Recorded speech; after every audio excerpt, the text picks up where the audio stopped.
buenas tardes a todos, bienvenidos a Tarde 24, bienvenidos a MMD. En un rato vamos a adelantar en exclusiva las medidas que se vienen desde el Banco Central para el dólar. Atención que va a haber nuevas medidas en las próximas horas. También vamos a contar el regreso de Cristina a la campaña electoral, porque reapareció ayer en Loma de Zamora con Axel Kicillof. Y vamos a contar qué está pasando con el empleo privado y con el empleo público, algunos datos sorprendentes que vamos a analizar juntos. Pero vamos a empezar con esto. Es una pena que justo hoy el presidente no tenga su discurso habitual y anuncios y demás en el horario del programa, siempre lo hace en ese horario.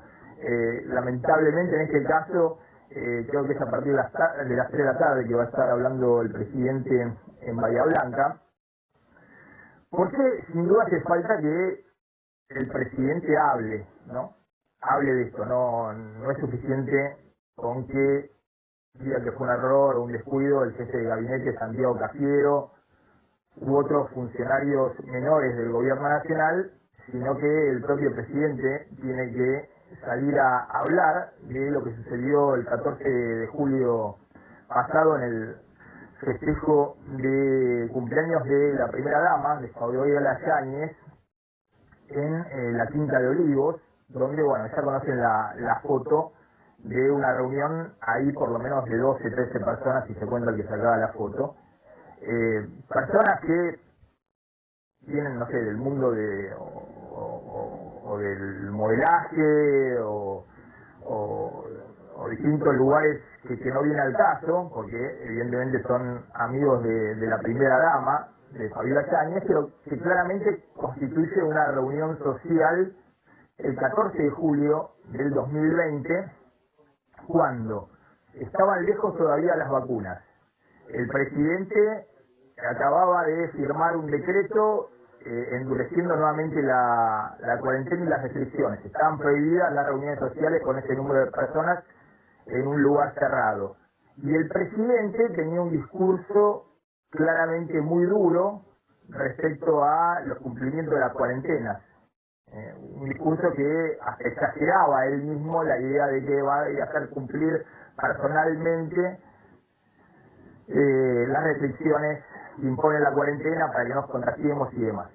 Obviamente la foto en sí es un bochorno absoluto, muestra además una desaprensión absoluta de los riesgos que suponía en ese momento y que todavía ahora supone, pero en ese momento estábamos a muy poco tiempo, digamos, de la cuarentena más dura y en el medio de la pandemia y todavía muy lejos de las vacunas, de lo que eso podía significar. La verdad que llama la atención también desde el punto de vista personal del presidente, porque en ese momento el presidente no estaba vacunado, después apenas llegaron las vacunas a fines de diciembre, obviamente el presidente y además el círculo de lo que conocemos, de los vacunados COVID y demás, fueron los primeros que se vacunaron, pero ahí no había nadie vacunado, sin un solo barbijo, más de 10 personas festejando un cumpleaños.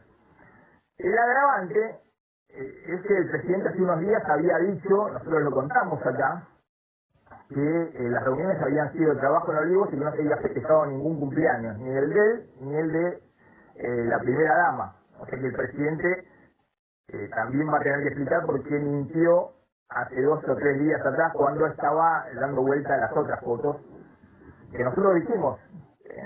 Todas esas fotos de Sofía Pachi o Florencia Peña o esas cuestiones no son relevantes. Acá lo relevante es si el presidente, dijimos, había festejado cumpleaños con amigos, personas que obviamente no tenían por qué estar en Olivos, porque a todo el mundo se le enviaba el mensaje de que era muy importante respetar la cuarentena.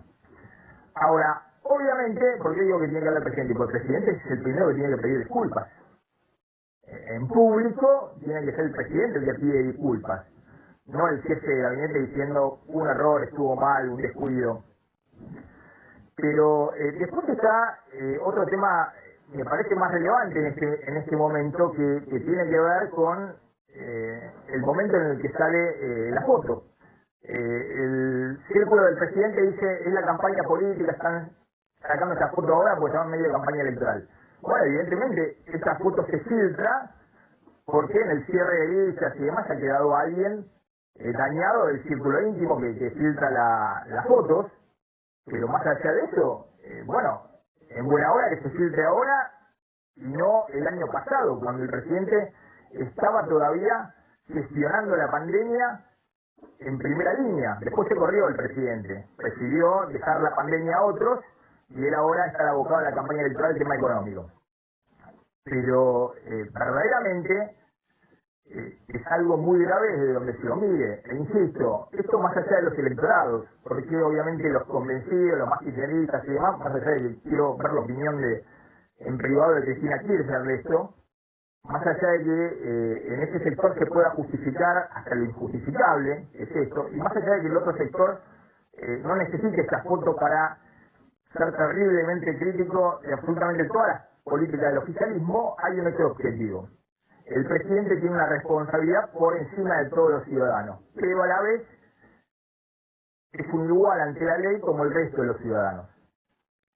Claramente si alguien está violando la cuarentena, como ocurría el año pasado con un gastronómico, un comerciante, un ciudadano de a pie, que ha ocurrido en muchos casos, y que se les abrieron causas penales con el Código Penal, creo que es el artículo 203, y siguen abiertas esas causas penales, bueno, obviamente tiene una gravedad y demás. Mucho más grave es si quien impulsa esas causas con el DNU que firmó el presidente, que se arrogó transitoriamente en una situación de emergencia la facultad de legislar con los decretos de necesidad de urgencia, es quien termina violando la cuarentena de esta manera tan bochornosa.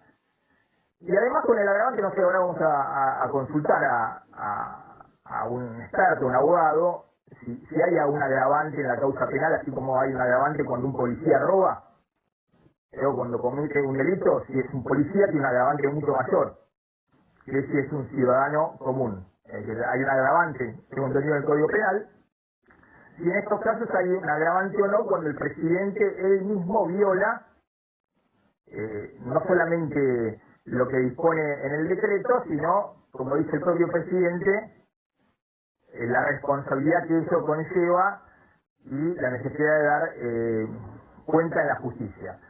Obviamente hay una causa que está abierta sobre esto, ahora va a contar Pablo Binocur, hay un fiscal que está pidiendo quién entró, quién salió, cómo fue esta reunión y que está investigando esto en la justicia federal. Desde el punto de vista del costo político, obviamente hay un costo político grande para el presidente, hay sectores de Juntos por el Cambio que han seguido pedir el juicio político al presidente, cosa que es muy difícil de instrumentar porque se necesitan mayorías calificadas que hoy no tiene la oposición. Pero creo que dentro de una democracia, cuando está totalmente asegurada la línea de continuidad institucional, porque el presidente está acá arriba y después está la vicepresidenta, Cristina Fernández de Kirchner, que nadie puede dudar que forma parte del mismo proyecto político del presidente, es decir, no hay ningún riesgo institucional. Sí, hay sectores de la oposición que quieren pedir el juicio político. Y se verá, eso corre por otro canal que es distinto al canal legal de la justicia, que es la causa penal. Pero me parece que no hay ningún atentado a la institucionalidad, que hay sectores que están pidiendo el juicio político del presidente, porque insisto, la segunda en la línea de sucesión, o mejor dicho, la primera en la línea de sucesión, es Cristina Fernández de Kirchner. De hecho, creo que por eso justamente no han salido hasta ahora los sectores más relevantes de Juntos por el Cambio, los dirigentes más relevantes a sumarse al juicio político del presidente, sino que lo han hecho diputados menores dentro del espacio opositor. Hasta ahora no se lo ha visto ni a Larreta ni a otros dirigentes o al expresidente Macri pedir el juicio político al presidente. Pero si hay sectores que lo quieren pedir, está claro que no hay un riesgo institucional porque la segunda en la línea de sucesión es Cristina Fernández de Kirchner. Ahora, insisto con este punto, hay sin duda un daño enorme a la palabra presidencial. Porque el presidente es el que firma y el que dice una cosa y después hace otra. Y eso, bueno, habrá que evaluarlo en los próximos días, pero primero que nada es necesario que hable el presidente, digamos, que el presidente diga, me equivoqué, pedir disculpas, y sobre todo porque hay no solamente 107.000 fallecidos en la Argentina, sino que hay una enorme cantidad de personas que han padecido la pandemia desde todo punto de vista, incluso desde el punto de vista de las restricciones sanitarias que, en mi caso particular, siempre dice que consideraba necesarias, porque eso es lo que decían los expertos acá y en todo el mundo, más allá de cómo se gestionó particularmente en la Argentina. Fíjense dos cosas, además, cuando digo el doble discurso, en un tema muy sensible, que no es lo mismo un doble discurso con un tema económico, un doble discurso con los casos de la corrupción. Estamos hablando de un doble discurso, esto es una noticia mundial. Es decir, en todo el mundo repercute porque todo el mundo está muy sensibilizado y todo el mundo sufrió en mayor o menor medida lo mismo que sufrió la Argentina. Es una cantidad de fallecidos enorme, un derrumbe de la economía y las autoridades políticas tratando de aplicar restricciones en mayor o menor medida, cuarentenas, y tratando de darle imagen que eran los primeros en cumplir lo que estaban diciendo que había que cumplir.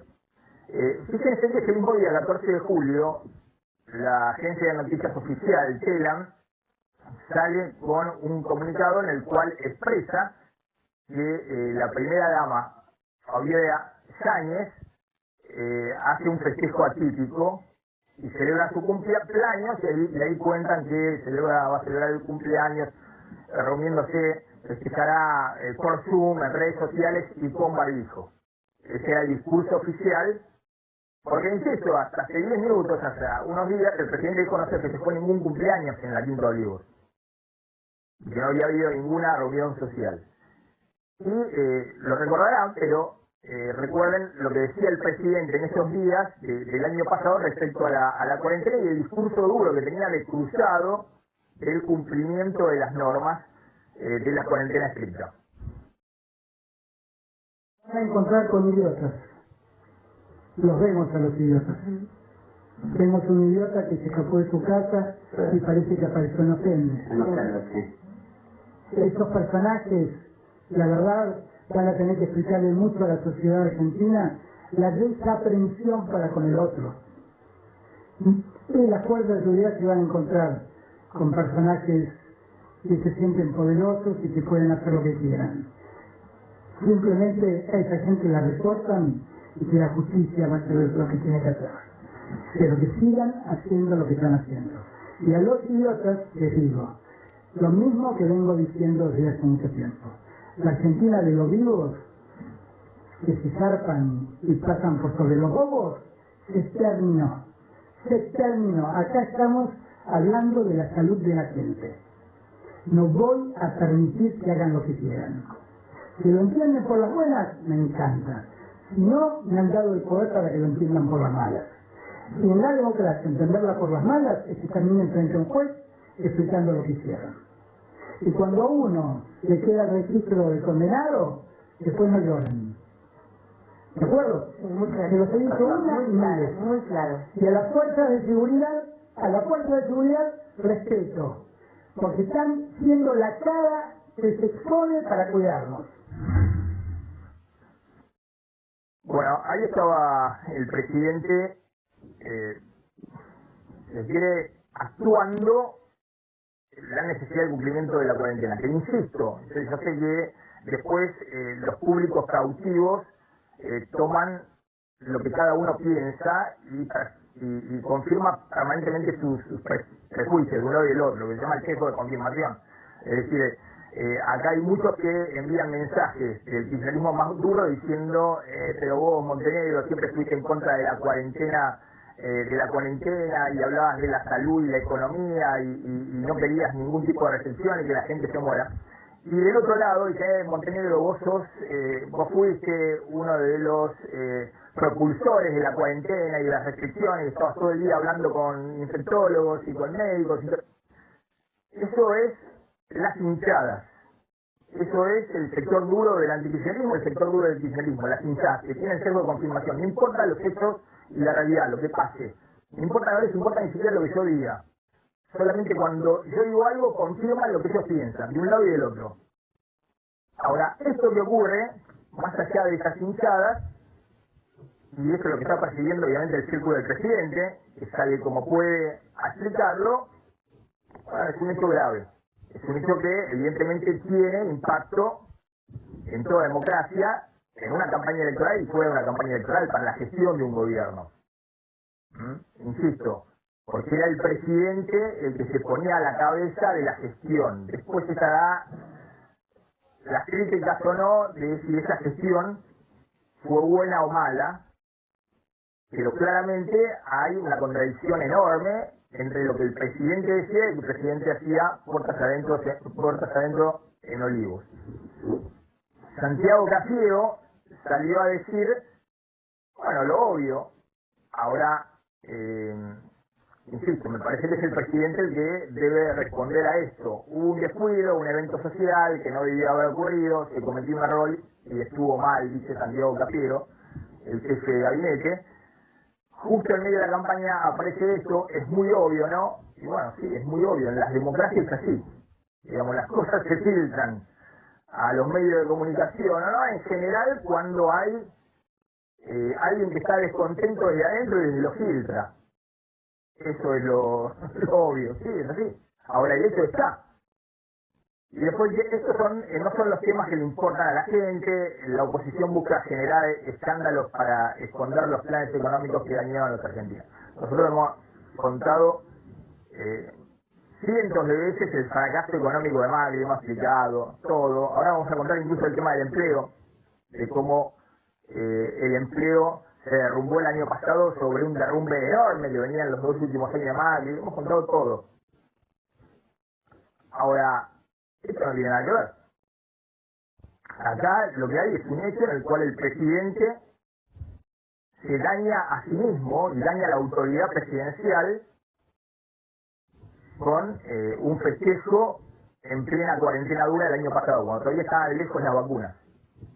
Insisto, y cuando era clave, no solamente el tema de los cuidados, sino, decía el presidente, que se cumplían las normas de cuidado y de restricciones y de reuniones sociales, que era el tema principal para poder abrir la actividad económica, los comercios, los restaurantes, lentamente, la industria, la construcción, era fundamental restringir las reuniones sociales, que decían desde el propio gobierno y los expertos consultados por el gobierno, eran el elemento básico que propagaba la enfermedad, las reuniones sociales, no los lugares de trabajo donde se cumplen y se cumplían estrictos protocolos. De hecho, se ve acá, ya estoy acá y están todos atrás con barbijo, hay todo un protocolo de entrada, de salida, de cuidados y demás. Más allá que, insisto, este momento es muy distinto a la entonces, porque ahora la mayoría acá tienen por lo menos una dosis. Bueno, ¿cómo está la situación con el fiscal Ramiro González, que tengo entendido que había una causa penal con este tema? Sí, bueno, hoy pidió una ampliación de la prueba. Lo que pidió el fiscal justamente fue conocer efectivamente cuáles son las personas que estuvieron, ahí lo estamos viendo en pantalla, cuáles son las personas que estuvieron en Olivos el 14 de julio. Recordamos que el 14 de julio, el 17 era el día que vencía el decreto, que es cuando terminó, el 17 de julio terminó la parte más dura de la cuarentena. En ese momento Carla Bisotti venía pidiendo un último esfuerzo. Bueno, a ver, el fiscal se planteó que el pasado 5 de agosto ya tendrían que haberle dado el listado y que ese tiempo ya se venció. Por lo tanto, dice, limítese a responder dicho requerimiento en el plazo impostergable de 5 días más. Es decir, a mediados de la semana que viene tendría que estar, esto pidió el fiscal Ramiro González, ampliando las pruebas y pidiéndole a Casa Militar el listado completo de la gente, que incluye estas personas que estamos viendo en la foto, pero que la pregunta es si hubo más también. Bueno, y el otro tema que les decía es que hace poco el presidente, nosotros creo que la semana pasada contamos que el presidente había hecho declaraciones radiales respecto a que no hubo reuniones sociales en Olivos, que no hubo ningún festejo de cumpleaños. Nosotros decíamos que eso era lo importante, si se habían violado o no las normas de la cuarentena, no si lo había ido a ver Florencia Peña en representación de actores, o Luis Brandoni, o Suárez Tinelli, o Sofía Pachi, que era colaboradora en algún momento de la primera dama. Eso corría por otro canal. El tema es si había habido alguna reunión social o un festejo social, básicamente los dos cumpleaños, el de Alberto Fernández y el de la primera dama. El presidente lo que habló fue con Julio Leiva en un streaming, en una entrevista hecha a través de YouTube, y lo que planteó es que en Olivos yo me cansé de ver gente porque soy el presidente de la República. Vivo en audiencia recibiendo gente del más variado tipo, periodistas, políticos, ministros, secretarios, recibo un montón de gente porque es mi tarea reconocer de primera mano lo que está pasando. Eso se convirtió en una experiencia, eso sí me duele. Yo en Olivos, que acá está, no cambió una cortina, siempre fueron reuniones de trabajo, eso es lo que planteaba Alberto Fernández. Claro, esa es la última declaración que hizo en un programa de YouTube. Nosotros la semana pasada, esto fue esta semana, la semana pasada, creo que incluso la anterior, la semana pasada, nosotros mostramos una declaración del presidente donde por primera vez salió a hablar de las fotos, dijo que habían sido todas reuniones de trabajo y demás, y que no hubo ningún festejo en Olivos, que no hubo ningún cumpleaños en Olivos. Pero bueno, vean este fragmento que dijo ahora, esto creo que lo dijo ayer, antes de ayer el presidente, en un programa realizado para YouTube.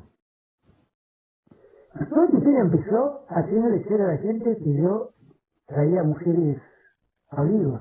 Así empezó. Cuando se dieron cuenta que la presunta amante era una persona que trabajaba con Fabio, la cambiaron. Y entonces el problema empezó a ser, las reuniones que habían habido, se dieron cuenta que no había tales reuniones.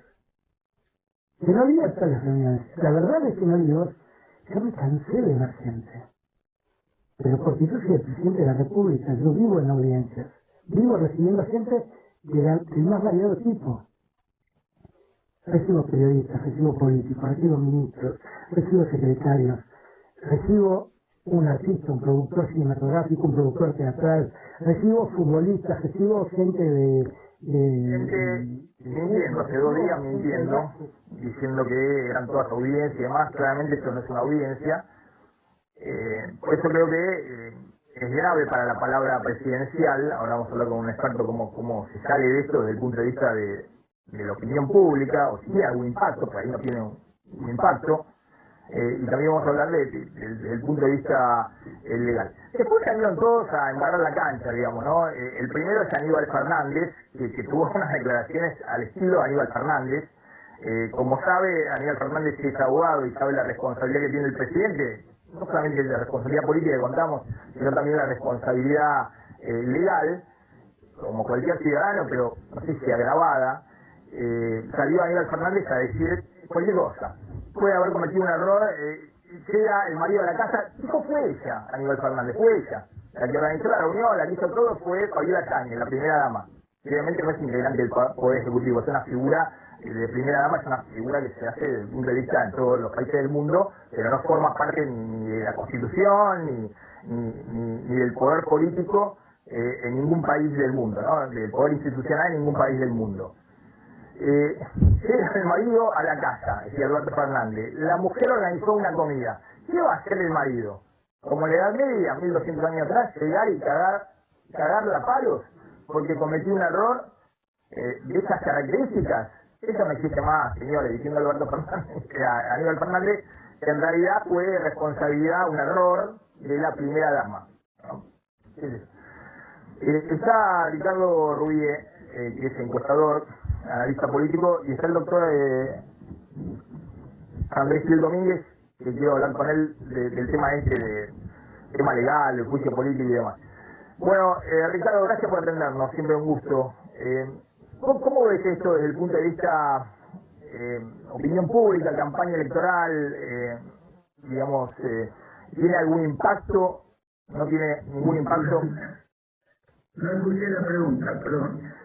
¿Crees que esto tiene algún impacto desde el punto de vista de la opinión pública, desde el punto de vista de la campaña electoral? ¿Tiene algún impacto desde el punto de vista de la sociedad o confirma los electorados cautivos, el oficialismo defendiendo y los opositores ratificando que Alberto Fernández no cumple con su palabra? Bueno, la cuestión es la siguiente. Hay un timing periodístico y hay un timing de investigación. En general, el tiempo la velocidad de la noticia en el mundo periodístico indudablemente tiene otro ritmo que nosotros, de lo que investigamos la opinión pública. ¿Qué quiero decir con esto? Este es el momento del estallido, el periodismo pone obviamente, pone toda su mirada ahí, focaliza ahí. Ahora, el impacto en la opinión pública puede ser uno hoy, que seguramente va a ser negativo, pero otro diferente mañana o pasado 10 días, un mes, 2 meses. Recuerdo como ejemplo lo que pasó con Vacunatorio B. Vacunatorio B tuvo un impacto en el primer momento en la opinión pública y las encuestas medían ese momento de impacto. Pero después hay una deflagración de la explosión, digamos, que va teniendo otras características a medida que pasa el tiempo. Sin duda el tiempo opera en la vida de las personas y en la vida de las sociedades. Hoy el vacunatorio I, para ser concreto lo que digo, hoy el vacunatorio I tiene menor importancia desde el punto de vista electoral que lo que tenía unos meses atrás. Hoy, por eso decimos, no hay que medir en el momento de la explosión, hay que medir después de la explosión. Todavía eso no lo hemos hecho, me imagino que el efecto hoy es un efecto claramente negativo, sin duda, pero hay que ver si es efecto negativo, porque vos planteaste el tema del voto, hay que ver si se mantiene. Con respecto a eso, hay dos tipos de memoria, ¿no? Una memoria activa y una memoria pasiva. Activa es aquella que modifica la conducta en base a un hecho negativo o positivo anterior, y la otra que no pasa nada, como pasa con el voto duro, que no se modifica. Ahora voy a hablar sobre ese tema. Vos sabés que nosotros hacemos un programa eminentemente económico, por eso este tema hasta ahora lo habíamos tratado poco, siempre advirtiendo el tema de, ojo, si aparecen cuestiones de reuniones sociales, en los cumpleaños, dijimos, del presidente y de la primera dama, porque tiene otra magnitud, ¿no? Pero ahora voy a hablar con vos porque ahí estamos mostrando, y en un rato lo vamos a mostrar de nuevo, cómo en la provincia de Buenos Aires hoy, en primer lugar de preocupación está la economía, y ha quedado bastante relegado el tema de la pandemia y la cuarentena, por eso que estás planteando, digamos, ¿no? Si estas cosas tienen impacto, bueno, ¿y qué vínculo tiene con la economía? En tanto y en cuanto la economía no se recupere o no haya una mejora económica. Le pregunto al doctor Ezequiel Domínguez, doctor, a ver, hay que explicarle a la gente, porque hay que separar el tema de juicio político, que es lo que impulsan algunos diputados, insisto, es algo totalmente válido impulsarlo en una democracia, especialmente en este momento donde está totalmente asegurada la línea de sucesión presidencial. La primera en la línea de sucesión presidencial es la vicepresidenta, que es aparte la líder del proyecto político del oficialismo. Pero distinto es la causa judicial, esa que está investigando el fiscal González. Sí, bueno, una se relaciona con la otra, porque la Constitución prevé como causal el juicio político el mal desempeño, la comisión de delitos en ejercicio del cargo o la comisión de delitos fuera del ejercicio del cargo. Y por otro lado, la investigación penal que se está desarrollando va a determinar eventualmente responsabilidades penales o no del presidente. Con lo cual, el vínculo es que si existiesen responsabilidades penales del presidente, una sentencia firme, entonces sí existiría una de las causales objetivas, que es la comisión de delitos en ejercicio del cargo, que habilitaría en este caso a que pueda tener la andamiaje el juicio político sustancialmente, más allá que la Constitución requiere ciertas mayorías especiales. La Cámara de Diputados, para poder iniciar el juicio político y acusar, requiere del voto positivo de 2/3 de los miembros presentes, y la Cámara de Senadores, como Cámara juzgadora, para poder destituir, necesita también reunir 2/3 de los votos positivos de los miembros presentes. Con lo cual, es un trámite engorroso y hoy eso no hay mayorías en el Congreso como para que eso suceda. Pero el vínculo es ese, el vínculo es que hay una causa penal, que está bien, se tiene que investigar, está claro que todos estamos sometidos a la ley, no hay privilegios, y especialmente están sometidos a la ley quienes crean la ley y aplican la ley. Entonces, si había una normativa vigente que establecía que estaban prohibidas las reuniones sociales y había consecuencias penales, el fiscal va a tener que investigar esa situación. Y va a tener que dilucidar si existieron y si las personas que se reunieron estaban o no en condiciones de ser suprimidas en el ámbito de personas actividades esenciales. Eran las personas que se podían reunir. Doctor, ¿tiene alguna agravante especial? Esto, obviamente, desde el punto de vista político, es el agravante, digamos, no es lo mismo lo que dice y hace un periodista o un gastronómico o cualquiera de lo que dice y hace el presidente, que además en este caso hace la norma, digamos, ¿no? A través del DNU. Nosotros el año pasado contamos justamente, además de los infectólogos que sacamos y la necesidad de cumplir la cuarentena, también lo sacamos al doctor Gil Domínguez, que decía legalmente el presidente está facultado en firmar un decreto de necesidad de urgencia en la excepcionalidad absoluta de esta pandemia, y está facultado también, me acuerdo que decía el doctor Gil Domínguez en este programa, a derivar que la policía ante la detención de un ciudadano o el apercibimiento, lo que fuera, diera lugar a una causa penal en base a un artículo del Código Penal, es decir, derivando directamente la causa a un fiscal y a un juez. ¿Esto tiene algún agravante siendo el presidente el que escribió la norma para que actúen las fuerzas de seguridad en ese sentido, cuando el presidente dice, y yo los voy a hacer cumplir, y en la democracia hacerlos cumplir es ponerlos frente a un fiscal y a un juez? No, jurídicamente no tiene ningún agravante, políticamente tiene sus consecuencias. Y lo importante acá es que una república, un Estado constitucional y convencional de derecho, como Argentina, rige el imperio de la ley. Y bajo el imperio de la ley todo lo tiene que cumplir. Y se tiene que investigar las conductas que se sospechan que no han sido de cumplimiento de esa norma, porque fue una norma muy dura, que acatamos muchísimos argentinos y argentinas, y que tiene que investigar si esas personas, si existió esa reunión social, primero que investigar si existió esa reunión social, y si existió en esas condiciones, ver si las personas que concurrieron estaban o no estaban dentro de aquellas personas efectuadas por la norma que permitían a ciertas personas, porque desarrollaban actividades esenciales, poder reunirse socialmente. El presidente estaba efectuado, las otras personas no sé si... No, está bien, pero por eso yo no quiero cargar sobre las personas que estaban ahí. Había creo que un par que eran funcionarios, estos son amigos, peluqueros, modelos, no sé, instagramers, lo que fuera. No me quiero cargar sobre estas personas porque justamente son ciudadanos que están viendo que el presidente, que es el que tiene la máxima responsabilidad institucional, está ahí, aunque sea esencial.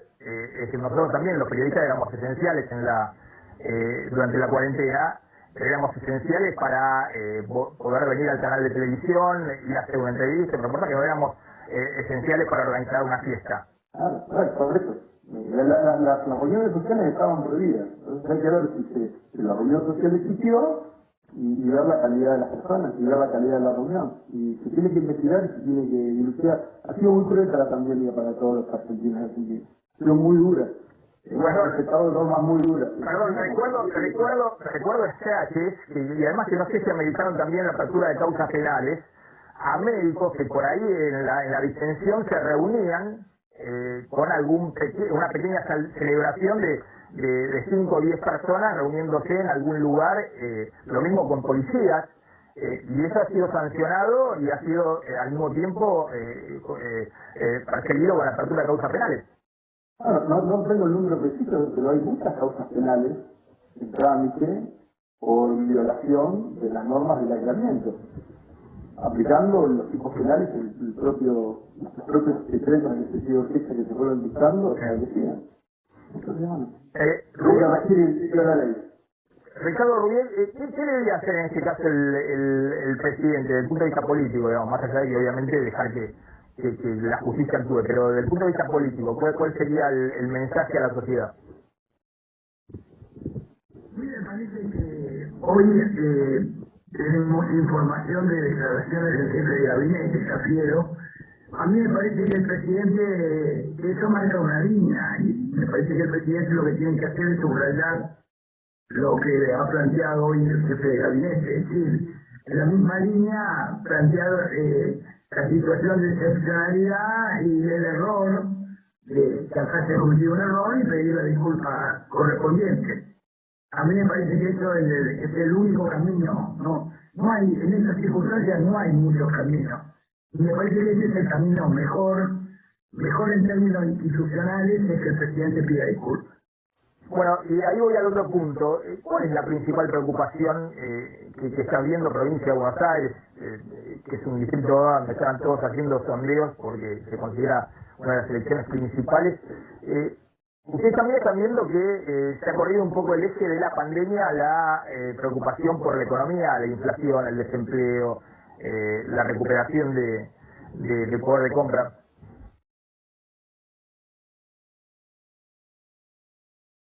Ricardo.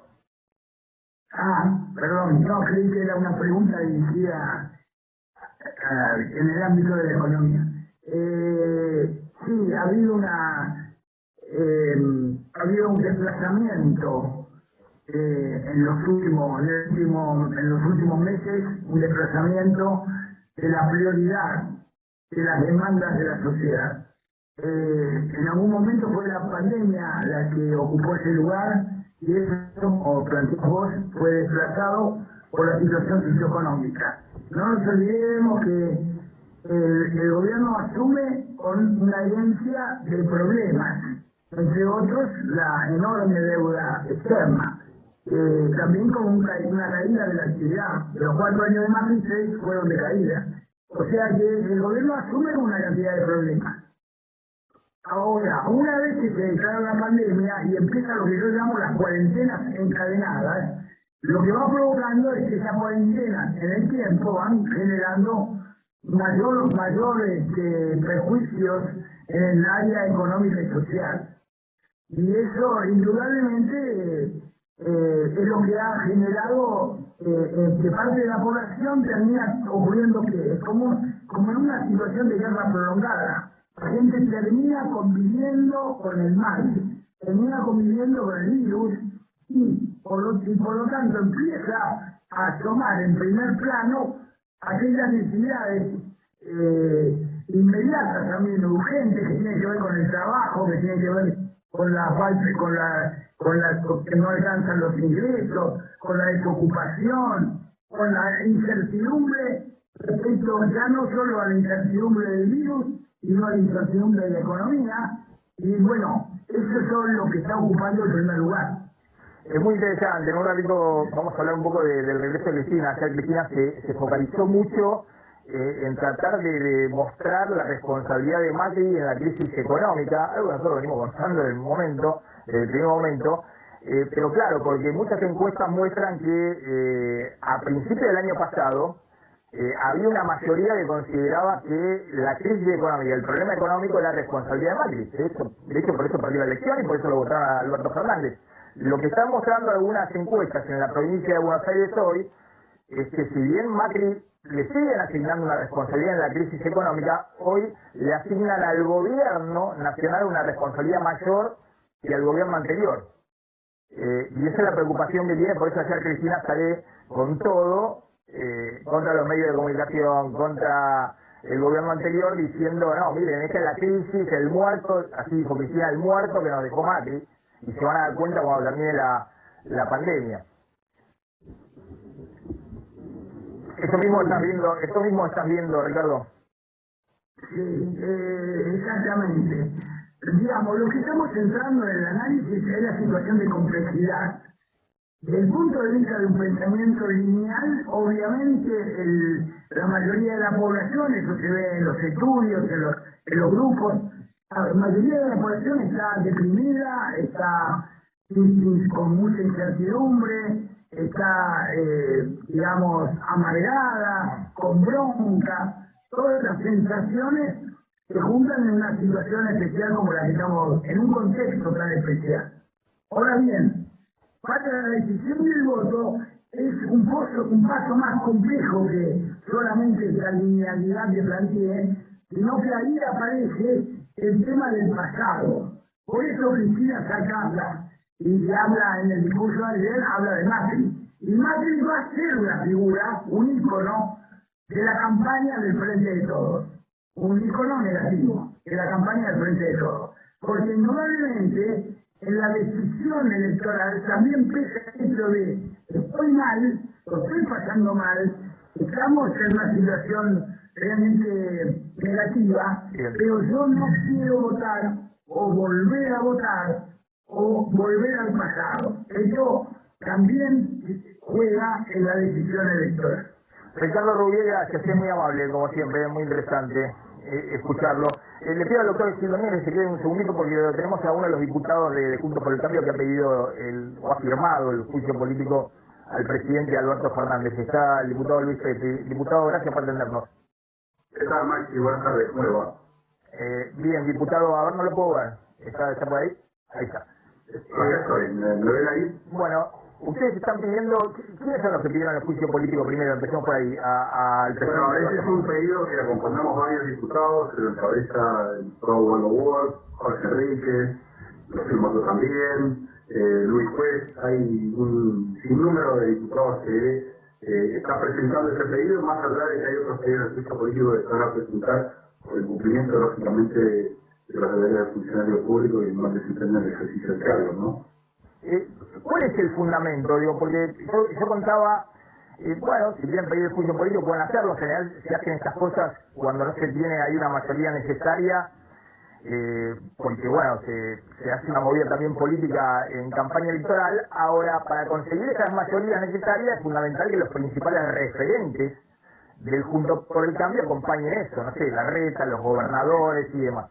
Hasta ahora no he escuchado ese acompañamiento. Me imagino, no sé si, porque por ahí no lo piensan, que sea merite un juicio político, ni Larreta, ni el gobernador Morales de Jujuy, ni el gobernador de Mendoza o el de Corrientes, y además los intendentes junto por el cambio y además otros senadores y referentes. No se han expresado, Maxi, no se han expresado porque esta no es una discusión que la deban dar los gobernadores.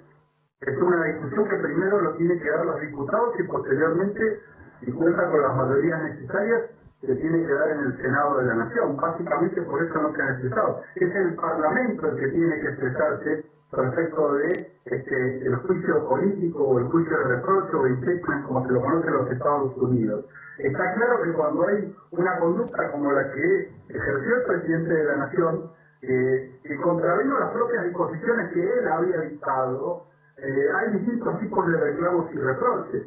Un reclamo moral, que es a donde lo quiere canalizar o circunscribir el gobierno, donde él prácticamente habla o utiliza el mismo argumento que se utilizó con el vacunatorio VIP, que se trata solamente de personas que se saltan la fila.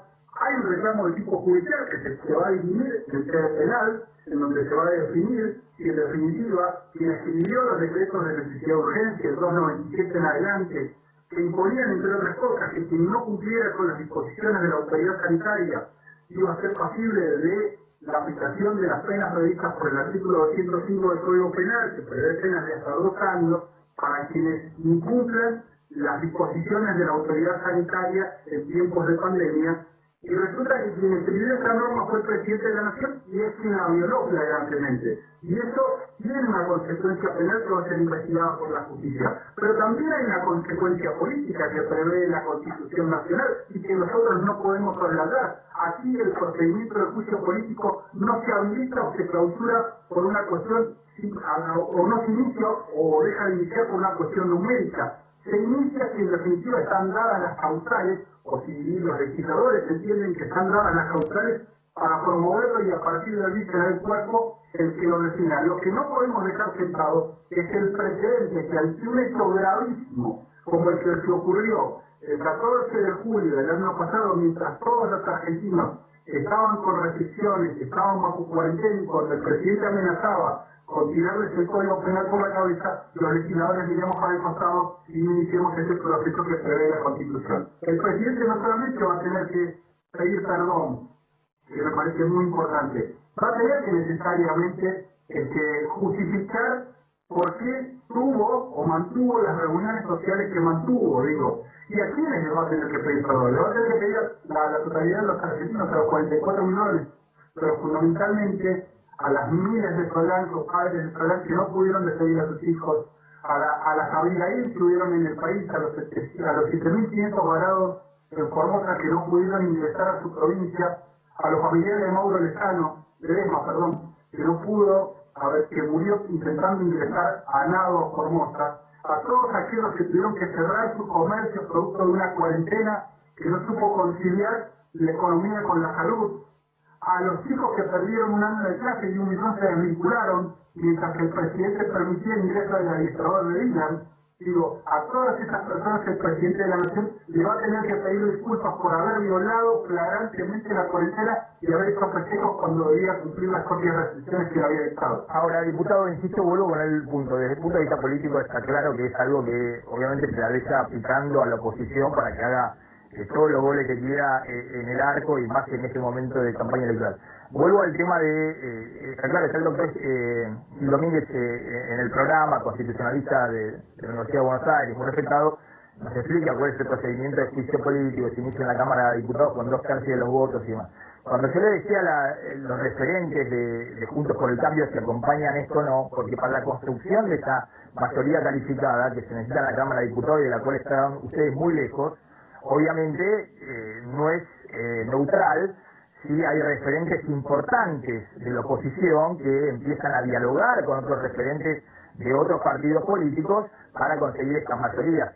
Yo no he escuchado ni a Larreta, insisto, ningún gobernador, me da la sensación, y digo, estoy hablando de esto porque claramente en este momento la institucionalidad está totalmente garantizada porque la primera en la línea de sucesión es Cristina Fernández de Kirchner, que es la vicepresidenta, obviamente, del corazón del proyecto político del oficialismo. No estamos hablando de que quedó en la primera en la línea de sucesión alguien de la oposición o de otro partido político y demás. Pero por eso le preguntaba si hay algún consenso interno también dentro de Juntos por el Cambio, porque si ni siquiera hay un consenso dentro de Juntos por el Cambio, difícil avanzar con esto. Ha sido unánime el rechazo a estas reuniones sociales que se conocieron por parte del presidente de la Nación. Nadie, o por lo menos también nadie ha cuestionado las reuniones laborales y lo que el presidente de la Nación pudo tener en ejercicio del cargo. Lo que ha sido es unánime el rechazo y ante eso la respuesta. En el caso de los legisladores, teniendo en cuenta de que el propio presidente había sido enfático y categórico a la hora de determinar cuáles eran las posibles sanciones que les cabían a los que violasen la cuarentena, está claro que la respuesta, al menos desde el Congreso de la Nación, que tenemos que dar es esta. Se ha presentado hoy. Ahora hay que buscar, lógicamente, hay que buscar los consensos y los acuerdos y los números para posibilitar el avance de ese proceso de juicio político. Pero está claro que mayoritariamente el arco opositor se ha manifestado en contra y desde el oficialismo tenemos una cerrada de obtusa e injustificada defensa. Vuelvo sobre un punto que para mí me parece importantísimo. ¿Sabes por qué me parece importantísimo, Maxi? Porque te lo voy a poner en el extremo. Si en definitiva nosotros consideramos que los hechos de corrupción quedan impunes, no deberíamos denunciarlos, porque si el resultado va a ser siempre de impunidad. No, bueno, te lo pongo en un extremo porque me parece. A ver, si nosotros creemos que es neutral el juicio político, tengamos 20 votos o tengamos 200 votos, tenemos que iniciar el proceso que establece la Constitución. Por eso, yo le digo que es muy importante eso, que se definan los dirigentes de la oposición, porque uno puede rechazar, yo estoy hablando de esto hace no sé cuánto, desde que empezamos el programa, consideramos que es un hecho gravísimo y que obviamente hasta el propio oficialismo con el jefe de gabinete ha dicho que está mal. Yo creo que coincido que tiene que ser el presidente el que pida disculpas y que reconozca ese hecho gravísimo. Pero otra cosa distinta es pedir, otra cosa distinta es pedir, perdón, el juicio político. Yo no sé si el jefe de gabinete, cuando hoy hace declaraciones, las hace cuestionando el hecho o la filtración de las imágenes. Las dos cosas. Hace escasos días, el jefe de gabinete era el que decía y justificaba erradamente que el presidente de la Nación solo había tenido reuniones de trabajo. Y fue con la confirmación de las fotos que ahora habla de que justamente fue un error y que no debió haber sucedido, pero pareciera que se refiere a la filtración de las imágenes, no al hecho en sí. Pero, diputado, bueno, no nos va a poner de acuerdo. Yo he dicho directamente que el presidente mintió hace 2 semanas, mintió hace 2 días cuando dijo que no había reuniones sociales y demás, lo cual es un agravante a esta situación. Por supuesto. Ahora, distinto es, por eso le planteaba, por eso me interesaba saber si la reta, si Vidal ha sido muy crítica también, todo lo dirigentes Juntos por el Cambio han sido muy críticos respecto a lo que ha sucedido con esta situación. Ahora, hasta ahora los que piden juicio político son diputados que, con todo respeto, tienen su relevancia, pero no he visto figuras de la oposición pedir el juicio político del presidente. Mario Negri, por ejemplo, era otro de los que probablemente esté presentando en estos momentos, el jefe de bancada esté presentando en estos momentos el pedido de juicio político. Pero vos fíjate, que el presidente mintió en Estados Unidos en la década de los 90, Bill Clinton, cuando tuvo el famoso escándalo, se lo comete un proceso de impeachment por el perjurio, no por el hecho de sino por el perjurio, por haber mentido.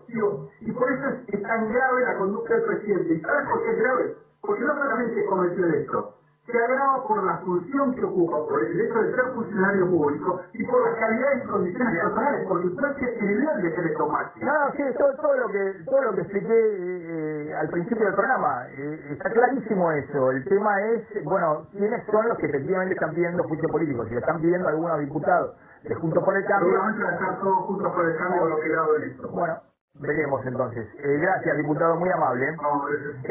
Para cerrar, doctor Gil Domínguez, el juicio político, hay obviamente a los presidentes se le piden, no sé, a Macri le han pedido juicio político, a Cristina y demás. Después hay que ver si avanza en la Cámara de Diputados. Si hay elementos o no para avanzar, depende de la valoración subjetiva que hagan los diputados o que efectivamente hace una causa importante de falseamiento de funciones en el ejercicio del poder. No, siempre, como lo he dicho, siempre es un juicio político. Entonces, si bien hay causales determinadas por la Constitución que tienen que estar ancladas en hechos concretos, después la decisión final de la promoción de este juicio es una cuestión política, de reunir las voluntades necesarias que exige la Constitución. Y bueno, me parece que hay otro camino, otra salida, porque el juicio político lo que intenta es generar responsabilidad política por un determinado hecho. Bueno, hay algo de mayor expresión en este tema, que es que hay elecciones en breve tiempo. Entonces ahí la ciudadanía va a poder evaluar qué densidad o qué intensidad le da a esta cuestión votando no al presidente. Igual a mí me parece paradojal que sea otra parte de la oposición más dura que se cansó de hacer marcha en el momento de la cuarentena y decir que la normativa aplicable era inconstitucional y que violaba todos los derechos que estaban en la Constitución, ahora que estén tan preocupados porque no se haya aplicado. Me parece paradojal. En estas cuestiones de la Argentina me parece muy paradojal. Eso es totalmente cierto, pero no quita la responsabilidad del presidente. Por eso yo digo con total tranquilidad lo digo, porque... yo también, porque hay que evaluarlo desde su punto de vista. El año pasado ha salido varias veces el doctor Gil Domínguez diciendo por qué eran justificados los decretos de necesidad de urgencia del presidente y debía cumplirse la cuarentena que el presidente estaba llevando. Y por eso ahora... Además sacamos a todos los infectores y decían, sí, es así, hay que hacer una cuarentena porque, más allá de cómo se gestiona la Argentina, es necesaria, porque la hacen todos los países del mundo de la única forma. Y por eso ahora hay que aplicarla, y hay que hacer la investigación penal. Ahora, si se cansaron de cuestionar esta norma, porque era inconstitucional, si se cansaron de hacer marcha violando esa norma, ahora están muy preocupados porque se aplica a rajatabla. Bueno, quizás han aprendido. Esa es la política, eso es una política, por eso... Es la política de Argentina, Mikey, por eso estamos así. Es la política de Argentina. Pasa en todas partes del mundo, Con este nivel de intensidad. Eso es el oportunismo político que existe en todas partes del mundo. Lo que yo digo es, acá no hay que justificarse permanentemente con lo que hace el otro, porque eso es como lo que hacen permanentemente en la Argentina. Pero escúchame, lo que hizo el presidente, no digo, haciendo una fiesta y demás, pero fíjate cuando iban los jueces a verlo a Macri, los jueces que después tenían que seguir, hay una causa penal sobre eso, que tenían que ver el tema de las causas de corrupción de Cristina. ¿Y qué tiene que ver? Digamos, hay que investigarlo claramente a Macri porque llevaba a jugar al pádel a algunos jueces y que después tenían la causa de investigación de Cristina, y aparte lo hemos contado acá, y aparte hemos dicho, y eso no tiene nada que ver con que si efectivamente después hay que investigar bien la causa de corrupción de Cristina. Pero se mezcla todo, ¿no? Cada uno deslinda la responsabilidad diciendo lo mal que hace las cosas el otro. Es que estamos permanentemente mirando al pasado. Permanentemente. Doctor, gracias, es muy amable como siempre. No, muchas gracias, buenas tardes. Bueno, a ver, atención, vamos a contar ahora volvemos, Pablo, con este tema. Tenés una información de... Información de Juntos por el Cambio, más que nada. A ver. Porque discutían mucho con el diputado Petri cómo iban a llevar la organización. Por un lado, Vidal ayer planteó el tema del juicio político, lo planteó solapadamente, por supuesto, porque no es algo que vaya a llevar ni ella, ni Horacio Rodríguez Larreta, ni los otros gobernadores. Pero está de acuerdo con ustedes, declaraciones muy duras de Vidal, muy duras. Pero vamos a presentar el juicio político. Pero la idea es delegar esto justamente en los diputados, sin hacerse los distraídos, porque está consensuado en todo Juntos por el Cambio, pero no lo va a llevar ella personalmente. Lo que hay por debajo en los que tienen responsabilidad institucional de Juntos por el Cambio, y eso te diría que es la noticia, es que hay preocupación por este tema. Sienten que esto no los va a terminar de beneficiando, sino que va a generar una brecha mayor entre la política y la gente y que les puede venir de vuelta de rebote. Lo que sí van a avanzar fuerte, porque no necesitan tanto número, es en la creación de una comisión investigadora del manejo de la pandemia. Eso se puede sacar por mayoría simple en la Cámara de Diputados, es más fácil de resolver que de otro, necesita 2 tercios. A ver, meto este tema porque es una información exclusiva que maneja Claudio Slotnick. Adelanto de las medidas que van a tomar con el dólar. Hay una valorización grande en la brecha cambiaria, el dólar contado con liquidación, por eso han tomado también ayer algunas medidas que son muy técnicas, no vale la pena explicar. En el día de ayer, con el contado con liquidación, básicamente porque el ritmo de ventas del Banco Central en ese mercado, para que no se le dispare muy arriba de los 170 pesos, el dólar contado con liquidación, que es el dólar principal de dolarización de las empresas, es muy elevado, ¿no? Veníamos contando, no sé si tienen el gráfico último que mandé respecto a esto, récord de ventas, 400 millones de dólares en este mercado, récord desde octubre, que están interviniendo en julio, y en agosto, hasta el lunes pasado, datos oficiales, ya van 170 millones de dólares en este mercado. A este ritmo, este mes van a vender 600 millones de dólares en este mercado de contado con liquidación, para que no se les dispare ese dólar que ayer estaba en 170, 171, llegó a 173, después bajó a 171, 172 pesos. Pero bueno, esta intervención, que insisto, ya lo que vimos de agosto, es la mayor intervención después de lo que pasó en julio y en enero. Esta intervención está llevando al Banco Central, para no quedarse con muy pocas reservas de acá a noviembre, si esto continúa, esta dolarización continúa, a tomar medidas extraordinarias. ¿Cuáles son las medidas que están evaluando para los próximos días? Mira, Maxi, bueno, por esas medidas en este momento está subiendo el dólar paralelo, 181 pesos, 3 pesos respecto del cierre de ayer, y están cortadas, suspendidas las operaciones con el contrato con LIC, el dólar bolsa. Es un día complicado en el mercado.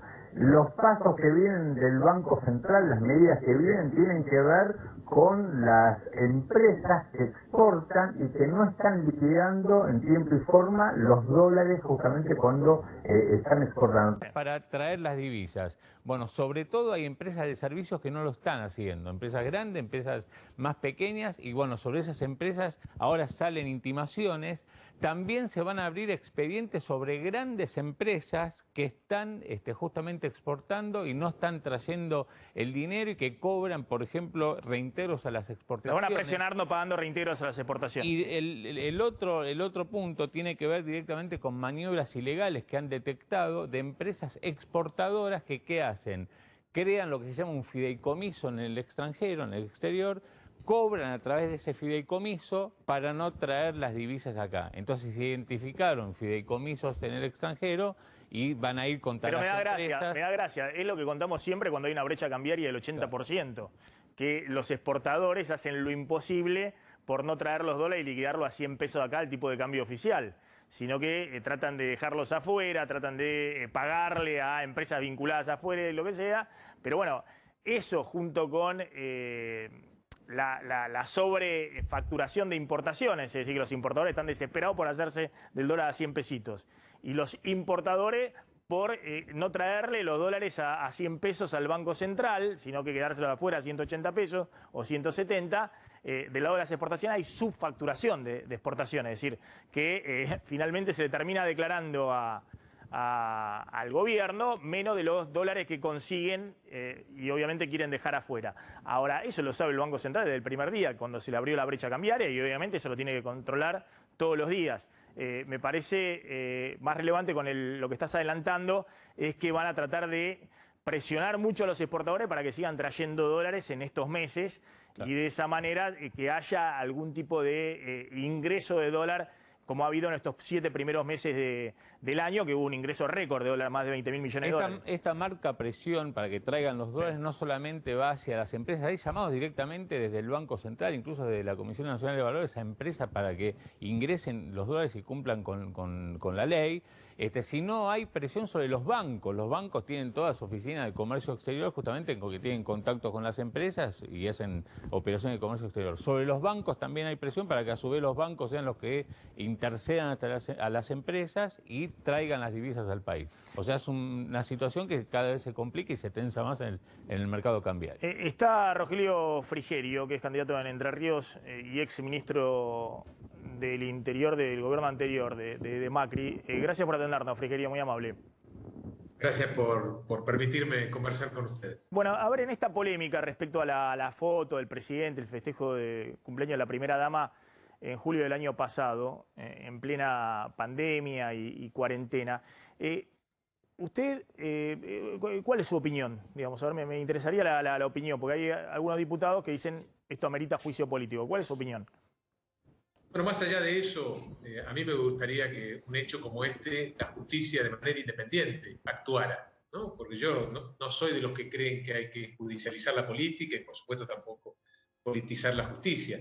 La justicia actuó, de hecho, en muchos casos parecidos. Mucha gente que festejó cumpleaños, que hizo fiestas, que incumplió con las normas, tuvo que pagar multas, en algunos casos hasta pasó algunas noches en la cárcel. Bueno, ¿por qué el presidente tiene privilegios? La justicia es la que tiene que actuar de manera independiente frente a un hecho flagrante como el que se conoció. Y también me gustaría que el presidente pidiera disculpas, porque hay mucha gente que ha sufrido muchísimo el encierro, que no ha podido por casi un año visitar a sus padres, a sus abuelos que no han visto nacer a sus nietos, amigos, gente que conozco que no ha podido despedir a sus parientes que han fallecido. La cosa es demasiado grave como para hacerse el distraído. Yo creo que nos tenemos que empezar a hacer cargo todos, empezando de las cosas que se hacen mal, de los errores que se cometen. Y yo como ciudadano, yo no tengo hoy ningún cargo político, ni siquiera partidario, pero como ciudadano me gustaría ver al presidente pidiendo disculpas, reconociendo el error que cometió, siendo la máxima figura en el gobierno. Él mismo firmó el decreto y él mismo incumplió lo que firmó. Merecemos los argentinos un pedido de disculpas, que nos mire a los ojos y nos pida disculpas. Eso me parece fundamental. Es decir, usted está planteando que la secuencia debe ser al revés, que avance la justicia, que el presidente pida disculpas y después se verá más adelante qué pasa con el juicio político o no.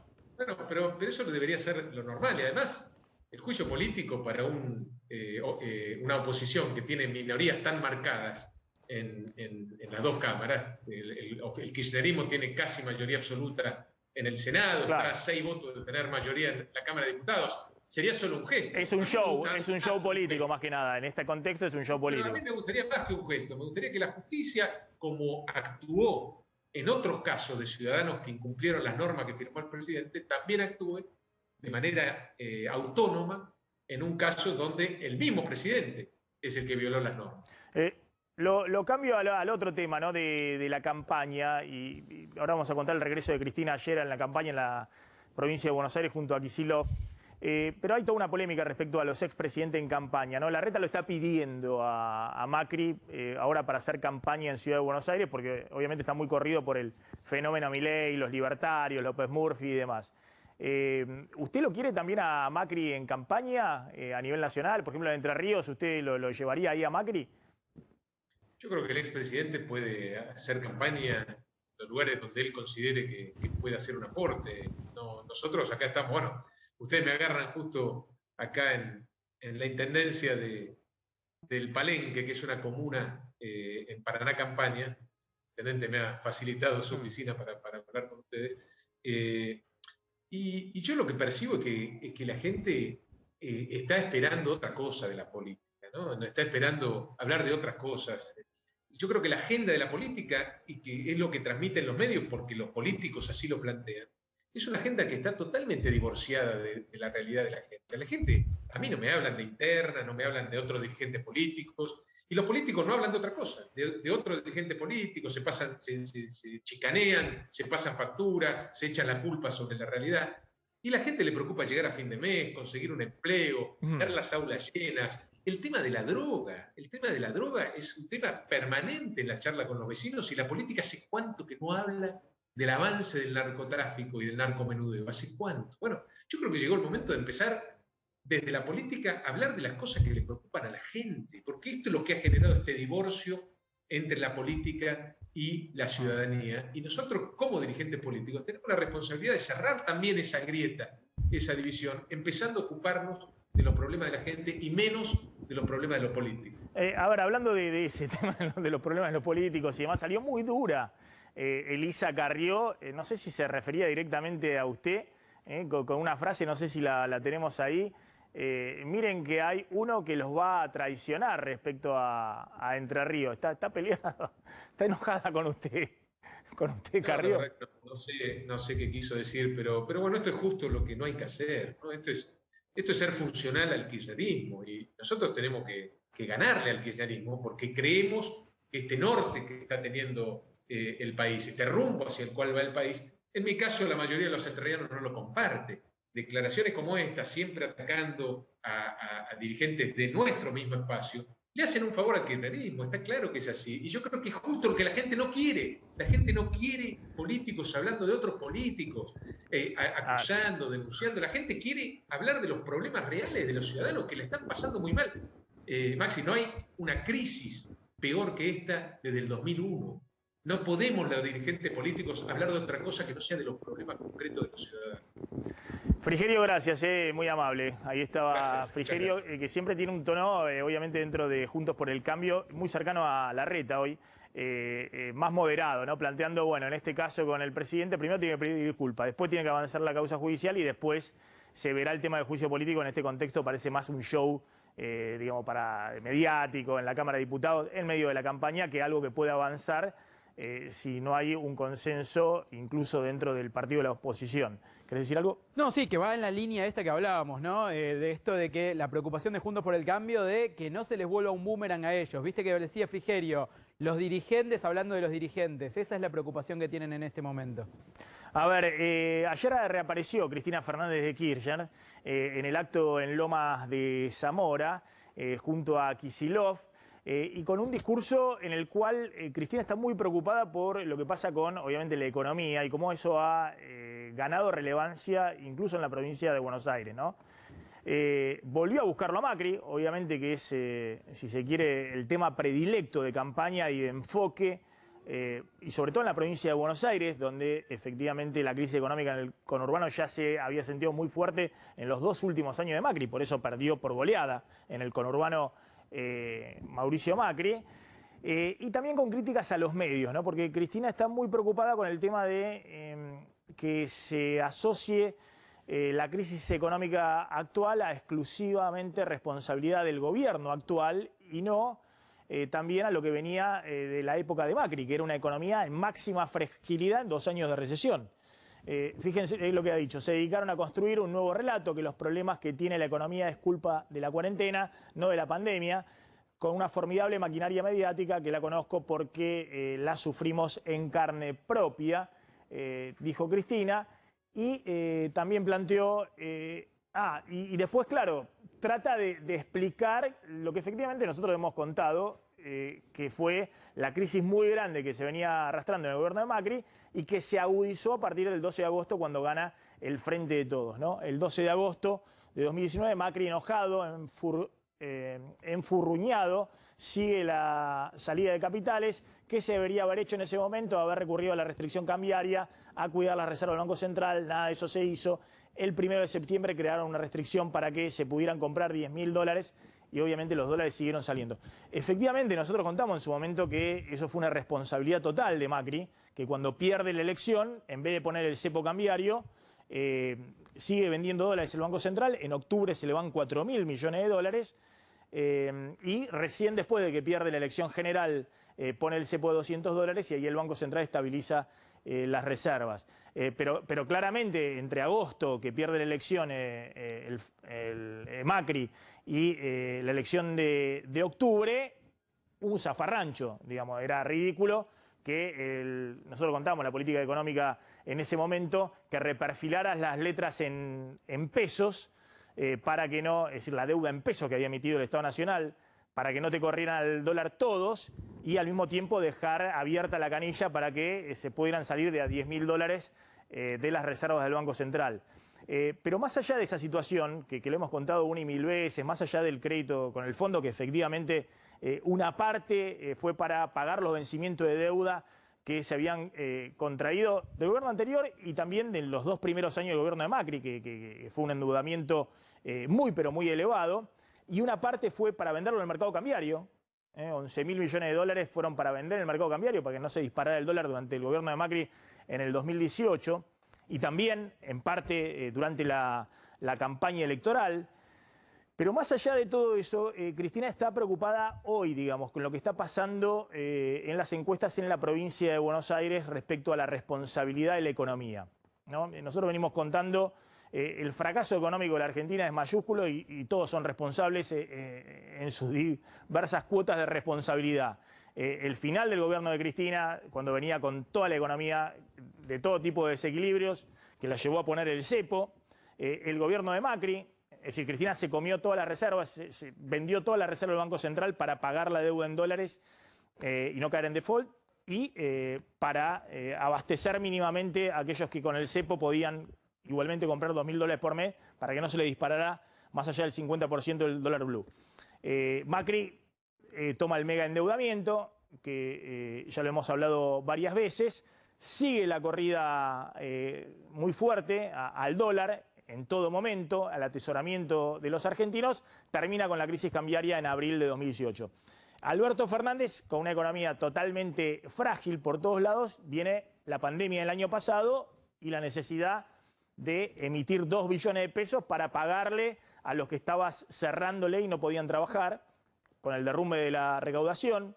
Eso disparó el déficit fiscal, disparó todavía más los desequilibrios de la economía, volvió a impulsar todavía más la inflación, como lo estamos viendo en estos días. Es decir, todos tienen su cuota de responsabilidad, más allá de que ahora el gobierno, obviamente, cuando pase la pandemia, queda muy, pero muy condicionado por la negociación con el Fondo Monetario Internacional.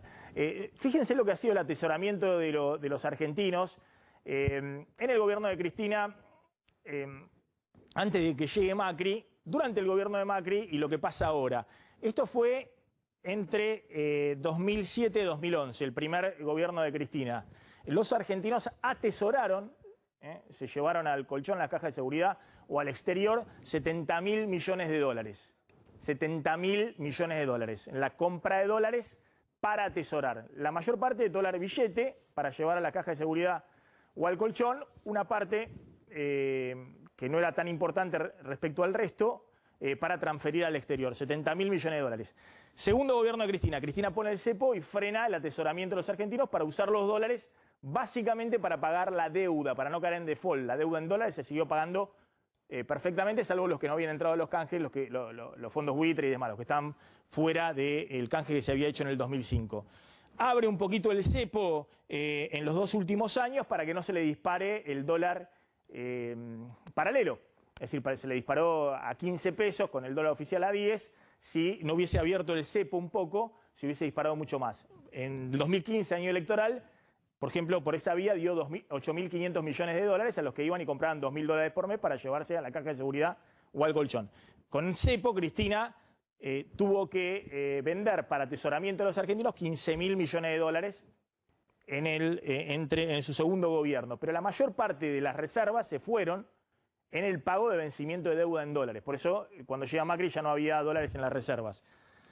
Llega Macri y genera el mega endeudamiento. 2016-2017 tiene un ingreso enorme de dólares de endeudamiento que toma el Estado Nacional, más los dólares financieros que vienen a hacer bicicleta en el sistema financiero local. Con las altas tasas de interés en pesos locales y el dólar estabilizado, entraban se metían en pesos para hacer una alta ganancia en dólares. Pero los argentinos siguen atesorando todos los años de gobierno de Macri, 2016, 2017, y acá es el zafarrancho, cuando viene la crisis cambiaria de abril de 2018, más de 27.000 millones de dólares de atesoramiento, de dólares que se iban a las cajas de seguridad del colchón o al exterior. Y lo mismo en el 2019. 2019 hubiese sido todavía mayor si no hubiesen puesto el cepo total a partir de noviembre, los últimos 2 meses, desde el 2 de noviembre, cepo total $200 y antes cepo a las empresas, que las empresas no podían comprar dólares después de las PASO.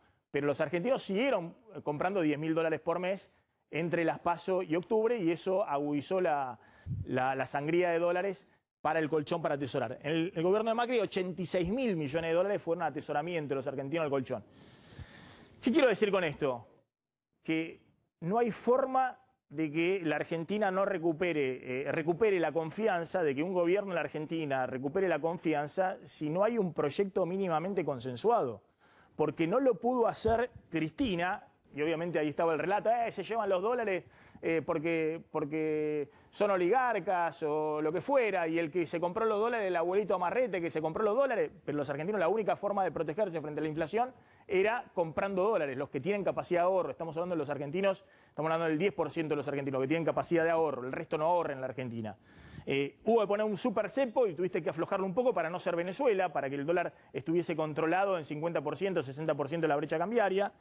Vino Macri de afuera, te financiaron, ingresó el endeudamiento, los fondos externos, pero los argentinos siguieron llevando los dólares al colchón, a las cajas de seguridad o al exterior, porque era la única forma de protegerse sobre algo que se venía a venir, que era la debacle de los 2 últimos años del gobierno de Macri.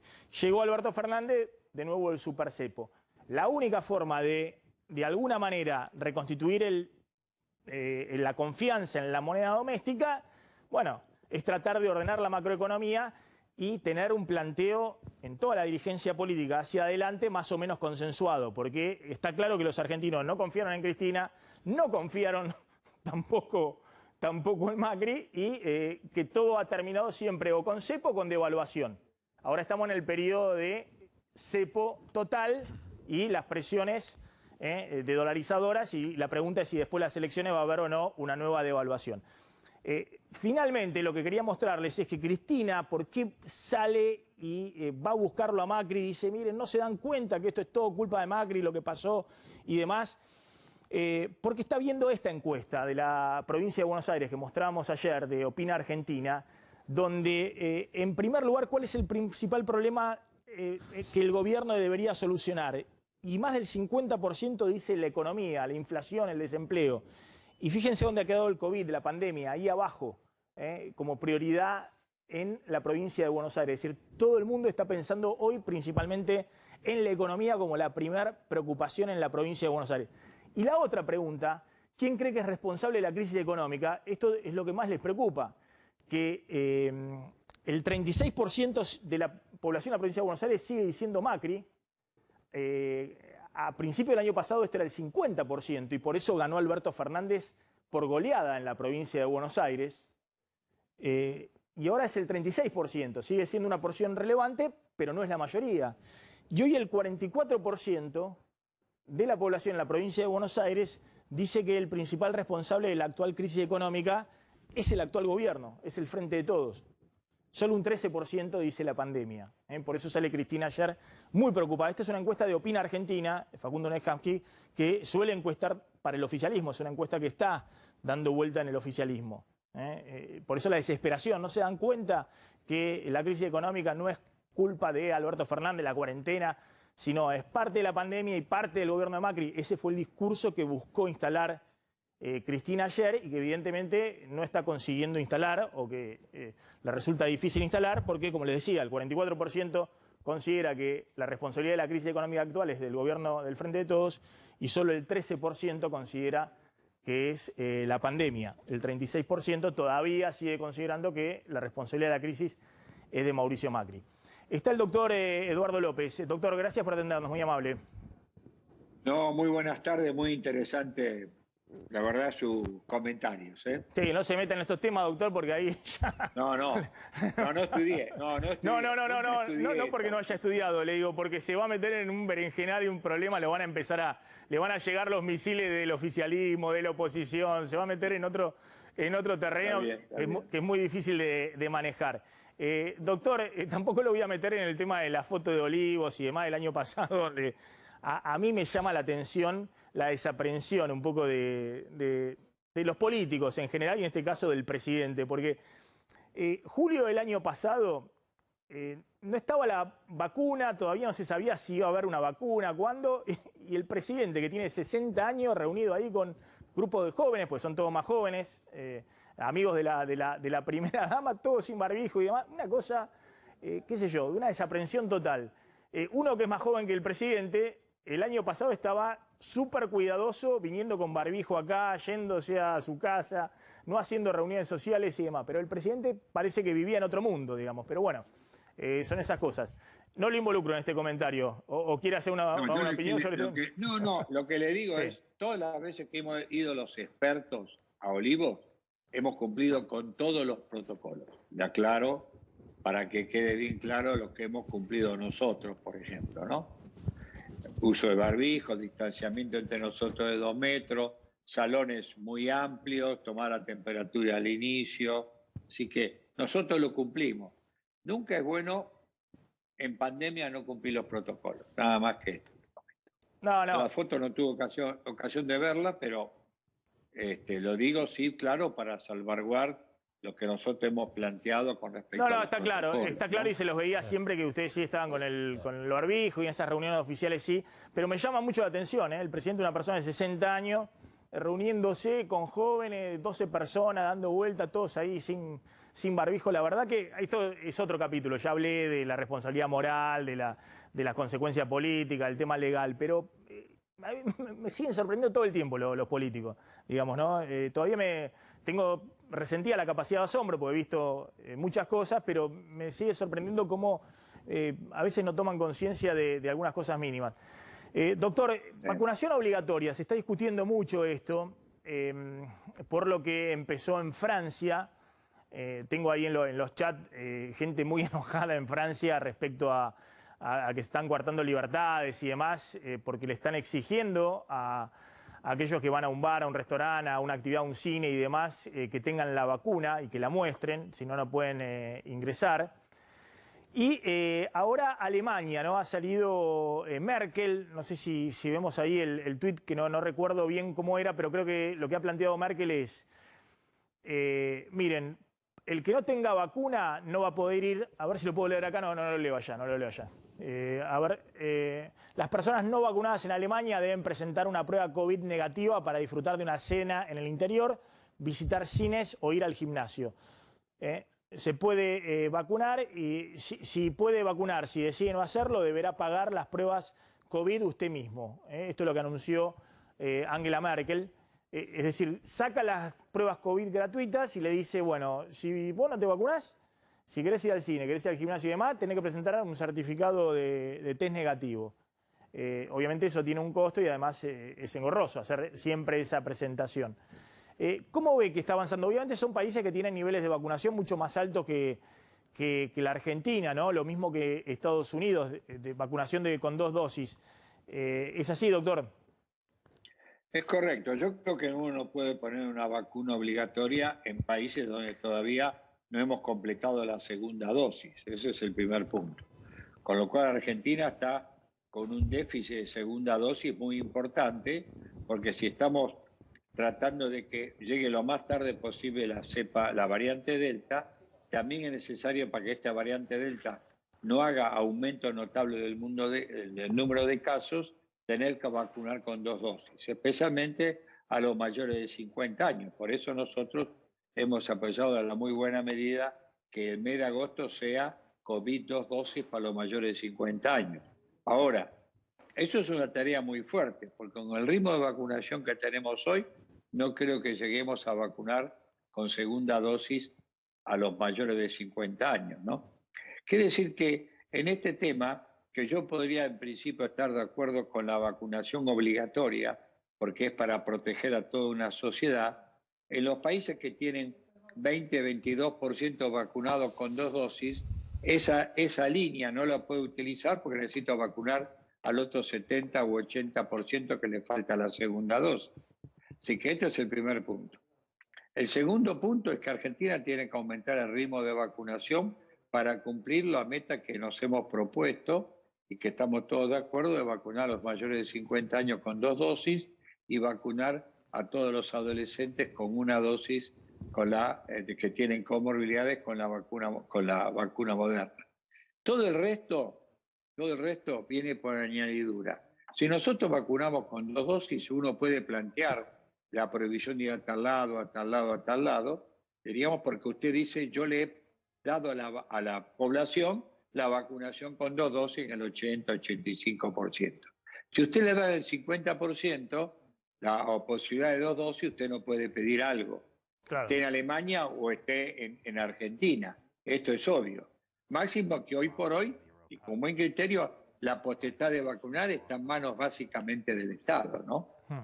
Sí, ahí estaba viendo que en la Argentina verdaderamente para los grupos de riesgo, no más de 60 años, no recuerdo el de 50 años, a ver si tenemos por ahí la placa de Barrio Nuevo, pero con 1 dosis avanzó hasta el 89%, es decir, hay grupos etarios que la gente pedía la vacuna. Sí. Obviamente ahora el desafío es llegar a las 2 dosis. Acá se hablaba mucho de 1 dosis, pero bueno, en 1 dosis también estamos en 50 y pico. Habría que llegar, no sé, a 70% con 1 dosis y algo equivalente con 2 dosis. A ver, si uno analiza, digamos, fríamente la vacunación argentina, aún con 1 dosis y con 2 dosis, Maxi, estamos atrasados, porque tenemos no más del 50-55% con 1 dosis. Y para la variante Delta, 1 dosis, desde la vacuna Sputnik, llegando hasta la de Moderna, no ofrecen una eficacia global para el COVID no más del 40-45%. Con lo cual la estrategia de 1 dosis a mucha población sirve hasta un nivel. Por eso es una protección parcial, porque usted tiene que tener las 2 dosis para tener realmente una cantidad de anticuerpos, un nivel de anticuerpos que pueda bloquear a esta variante Delta. Porque la variante Delta, como la variante Gamma, que la ex-Manao, lo que requieren es mayor cantidad de anticuerpos para protegerse uno. Y esto no lo logra uno con 1 dosis. Por eso la discusión a veces que es bizantina, bueno, con 1 dosis estamos protegidos. Hasta un nivel, estamos protegidos hasta un nivel. Pero no estamos protegidos si llega a entrar la variante Delta en Argentina, ¿no? Por eso es que ir a las 2 dosis. Y eso lo reconoció el Ministerio de Salud, ¿no? Doctor, con buen criterio. Le hago brevemente una pregunta respecto a los que tuvieron COVID y que ahora tienen 1 dosis. ¿Ahí están un poco más protegidos eventualmente o igual requieren las 2 dosis? Están más protegidos, pero idealmente requerirían 2 dosis, ¿está bien? Sí. Pero en un país donde hay muchos con 1 dosis, yo prefiero optimizar la vacunación a los que tienen 1 dosis y completar, porque los que tienen COVID y tienen 1 dosis es como si recibieran 2 en principio, por el COVID de enfermedad y por la dosis que recibieron después, ¿no? Está claro. Doctor, gracias, muy amable como siempre. No, muchas gracias. Un tema que quiero comentar, Maxi. Sí. Tratemos de ser cautos de interpretar la tercera dosis, porque la tercera dosis no es ni un negocio de los laboratorios ni una exigencia de los países desarrollados. La tercera dosis hay que analizarla porque hay países que la están usando para determinadas poblaciones. Argentina hoy por hoy no, pero tampoco hagamos, digamos, muchas opiniones para que después la gente no entienda. ¿Está bien? No, acá lo que veo muchos médicos que entienden un poco más de esto, preocupados cuánto dura la inmunidad, digamos, ¿no? Entonces están todos preocupados y dicen, che, me vacuné, no sé, en febrero, marzo. ¿Cuántos meses tengo de inmunidad? ¿Cuándo tengo ya que tener una tercera dosis? Porque tengo 2 tempranas, hoy digamos. Por hoy, Maxi, hoy por hoy, es muy buena la observación. Hoy por hoy no se sabe cuánto dura la inmunidad, ni tampoco cuál es la cantidad de títulos para uno estar protectores. Por eso la tercera dosis hay que analizar en algunos grupos, mayores de 65 años como Israel, inmunosuprimidos como Francia, inclusive el personal de salud, está permanentemente expuesto. Por eso, la expresión de que la tercera dosis es un negocio de laboratorio es desafortunada en un país que todavía no completamos la segunda dosis, ¿no? Está claro. Doctor, gracias, muy amable, ¿eh? No, muy amable a ustedes y gracias por llamar, Maxi. Como siempre. Bueno, cuando volvamos de la tanda vamos a hablar del tema inflación. ¿Cuál es la apuesta de Martín Guzmán y qué está pasando, qué estaría pasando en la realidad y sobre todo con los precios de los alimentos? Una luz roja de nuevo con la inflación de alimentos. Tanda antes este consejo. Atención, ¿qué está pasando en Puente Pueyrredón en este momento?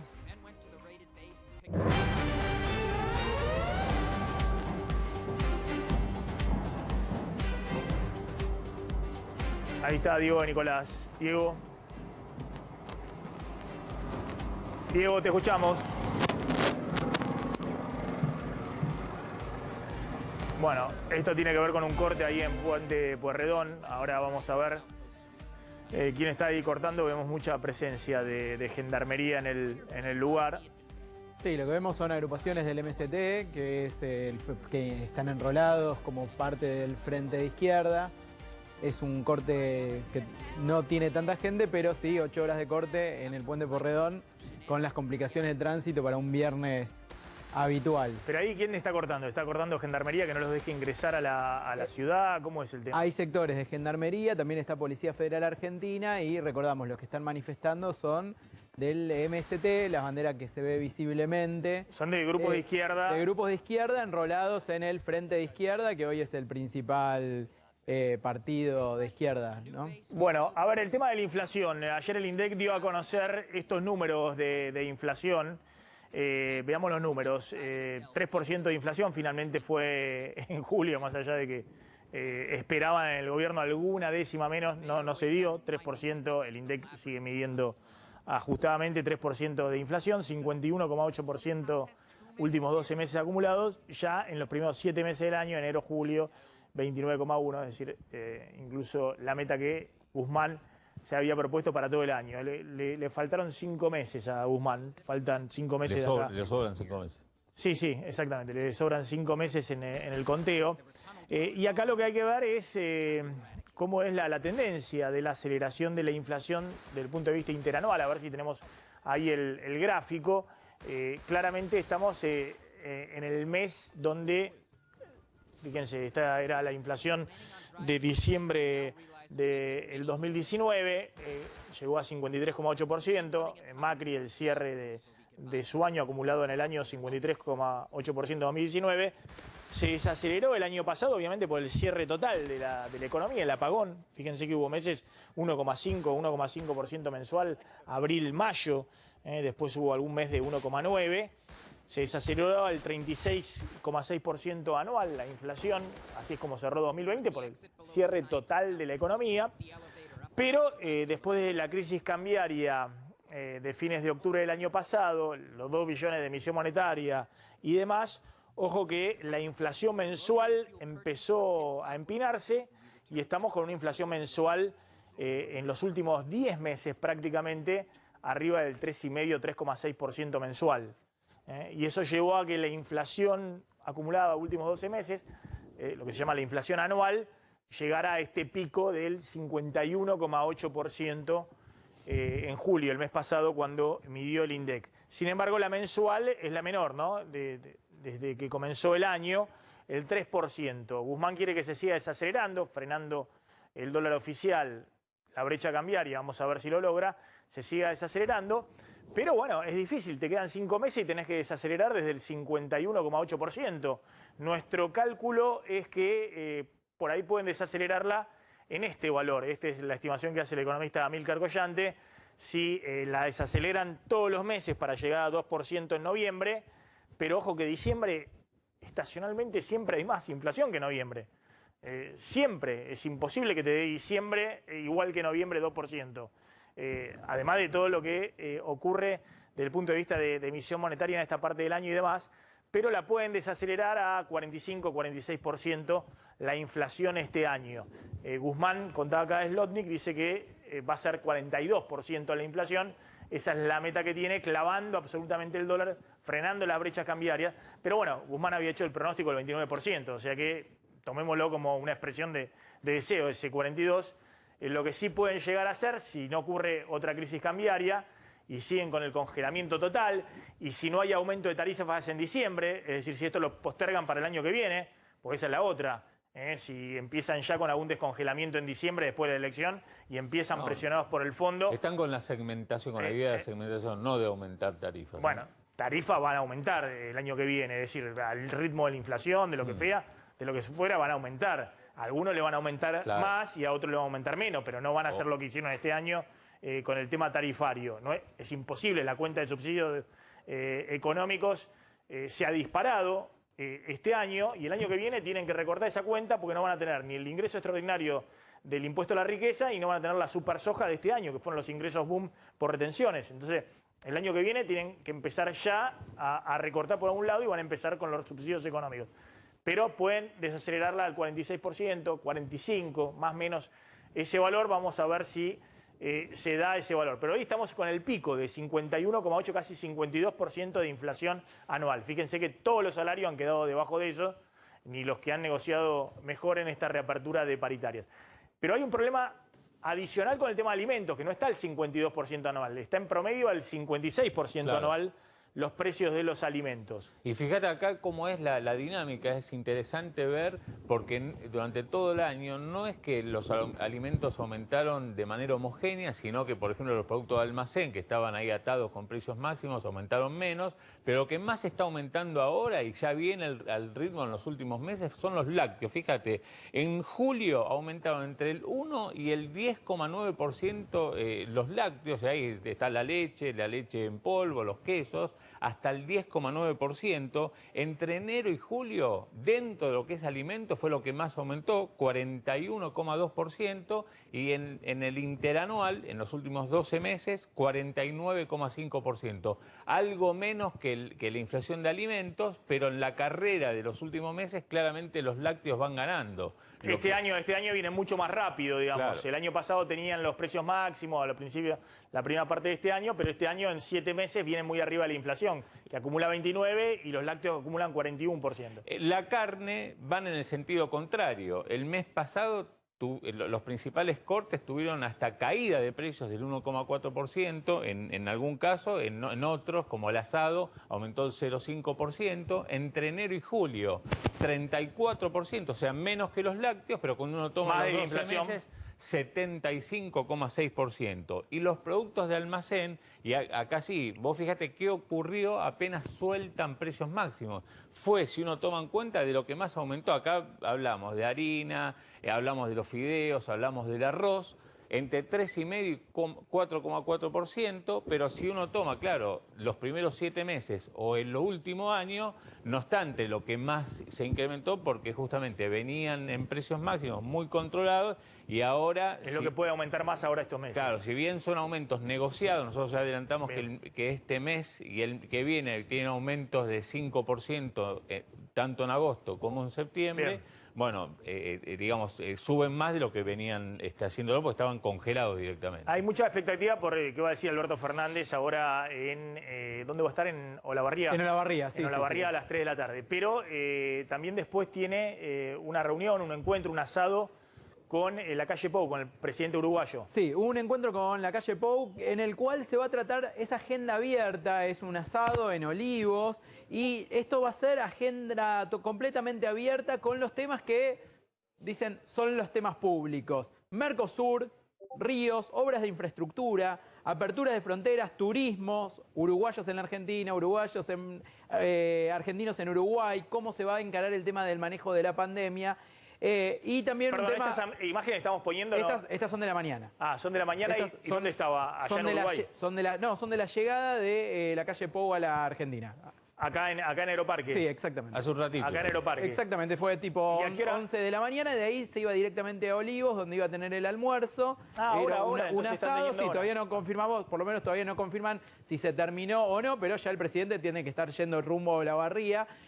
a lo que va a ser seguramente el hecho político del día, que ahora seguramente vamos a hablar de eso. Pero en principio, agenda abierta con la calle Pou y tratando fundamentalmente desde lo político de limar todas las asperezas que surgieron en torno al futuro del Mercosur. Recordamos que en la última cumbre terminaron prácticamente las trompadas. Vamos volando a la tanda, ya volvemos.